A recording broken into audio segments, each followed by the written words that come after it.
I'm Deepak Chopra. You're watching One World, and the program is coming to you today from New York City, from the NASDAQ building.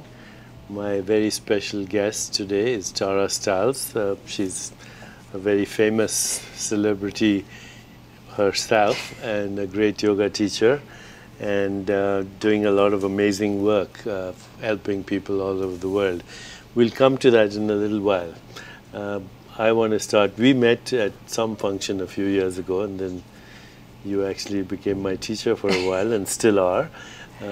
Where did you grow up, Tara?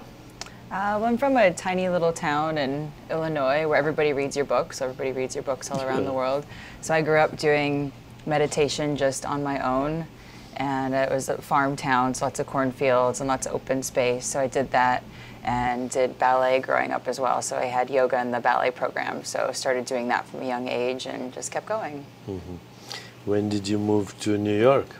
Pretty much right after high school. So growing up doing dance, I always wanted to live here, and doing yoga, I knew there was a lot of other yoga opportunities here. So I just packed my bags and headed on over.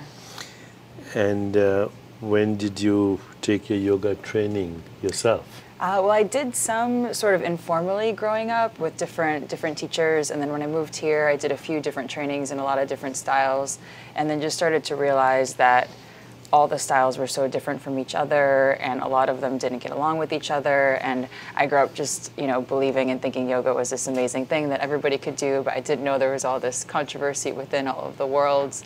So I was really learning a lot. Many schools, yeah, learning that there was all these different all divisions. Competing with each other. So I saw an opportunity to more, invite more people by making it more easygoing and less rigid and more fun. So I just started making a lot of friends in yoga and just sharing it in an easygoing way. And that was the genesis of Strala yoga.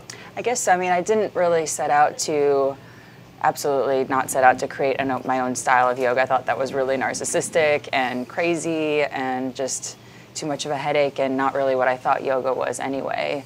I always saw yoga as, the union of mind, body, and spirit, and just one yoga. And I thought having schools was kind of interesting, but like also keeping people out of it. So I kept leading yoga classes in this very simple way, and everybody said, oh, this is a different style. It's, the movements are in English, or you're playing music, or you're telling me if it doesn't feel good, I can do something else. It doesn't have a lot of rules. So a few years went by, and people sort of pushed me into saying, okay, you should create this as a style. Like if you do, you can have instructors that help more people, and it can be, still in a very open system, but creating some structure around it can actually do some good in the world. So with a lot of resistance, I sort of did that. And that was the beginning of Strala yoga, right? Yeah, so that was the beginning. And you have a big studio here in New York City?